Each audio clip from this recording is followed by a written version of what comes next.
Hello everyone, so today I'm going to be telling you the pros and the cons of having an insulin pump.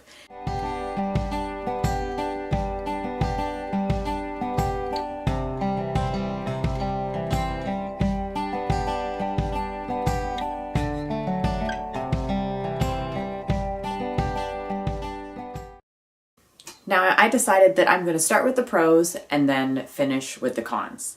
So the number one thing that I love about having my pump, and this is for most pumps in general, is something called insulin on board, or abbreviated to IOB. Now what this is basically it tells you how much insulin is in your body that hasn't kicked in yet or hasn't started to work. So it just helps you avoid future lows or even future highs if you know that you don't have any insulin on board. And I can say that having this is extremely helpful. That is the number one pro of having an insulin pump, because you do not have that when you use pens or syringes.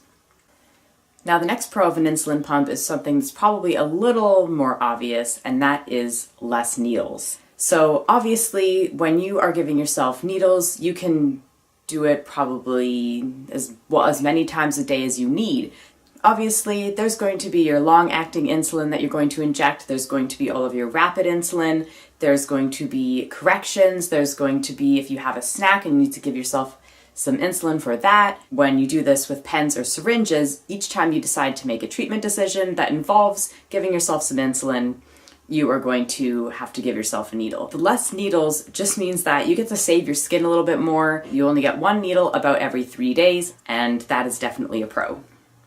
Now another pro, and this one might be more for me, but I love how discreet it is. In school, I would try to hide behind a corner because I just felt embarrassed for giving myself needles. So I love the just discreetness of a pump. You quickly, take it off, you press some buttons, and you're good to go. And that is definitely a pro. Now the second last pro is more accuracy. If you are someone who has certain peak times, which most diabetics do, and if you use such as a 24-hour insulin like Lantus, you have that same dose for the full 24 hours.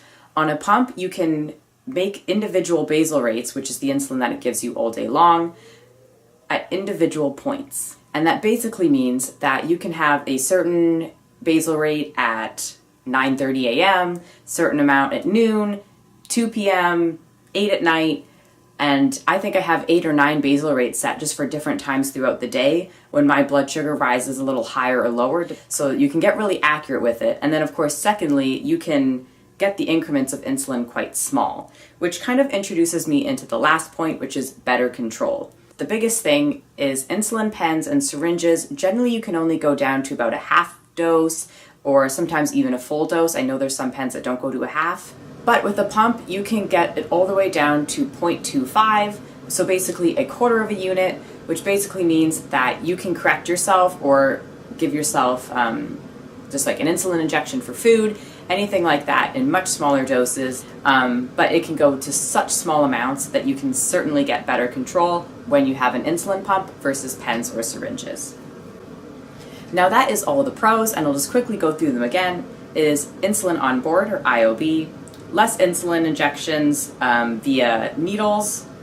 It is much more discreet when you're giving yourself insulin in public. You have more accuracy and better control.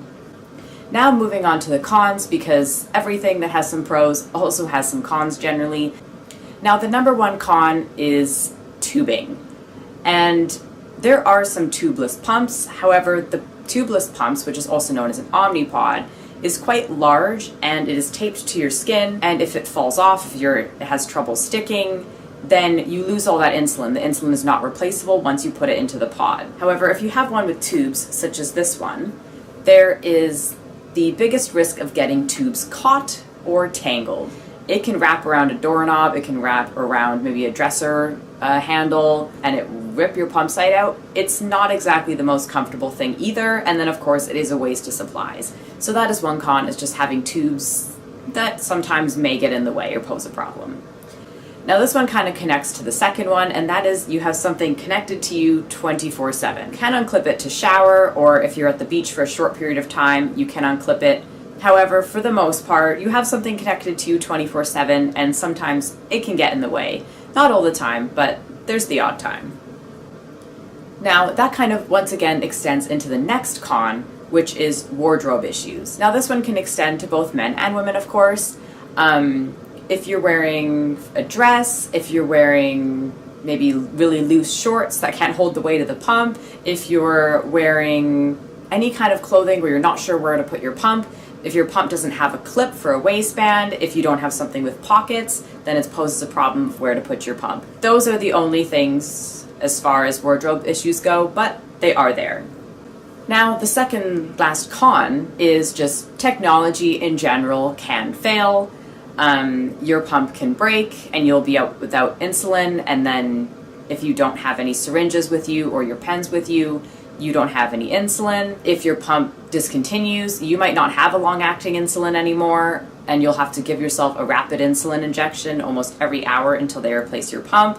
Now, given this is generally within 24 hours, however, you will be without a pancreas in that time. Just with technology, they can break, and there's a lot more you have to do to make sure it doesn't break compared to a pen. A pen is pretty indestructible as long as you don't drop it on the floor. Now, another con is that it is expensive. And when I say expensive, it is expensive to pretty much everyone. Generally, pumps range around $6,000 to $8,000. Most insurance companies do not cover all of the pump or at all. The supplies as well might be covered, but they also might not, depending on your insurance plan. So the cost can definitely be a deciding factor for a majority of people. Now, the last con, and this one, once again, isn't a big deal, but it is there, is that because a lot of people don't know what it is, generally, you'll tend to be asked questions. Now, I have seen on YouTube that people do get asked questions a lot. I personally have not ever been really asked a question. I have seen people look, but I've never had anyone be like, what is that on your arm or anything like that. So that con is mostly from what I've heard from other people because I have never experienced it myself. However, seeing it in most other pros and cons videos means it must be prevalent in some areas. So those are all of the cons, which means that those are all of the pros and the cons of having an insulin pump.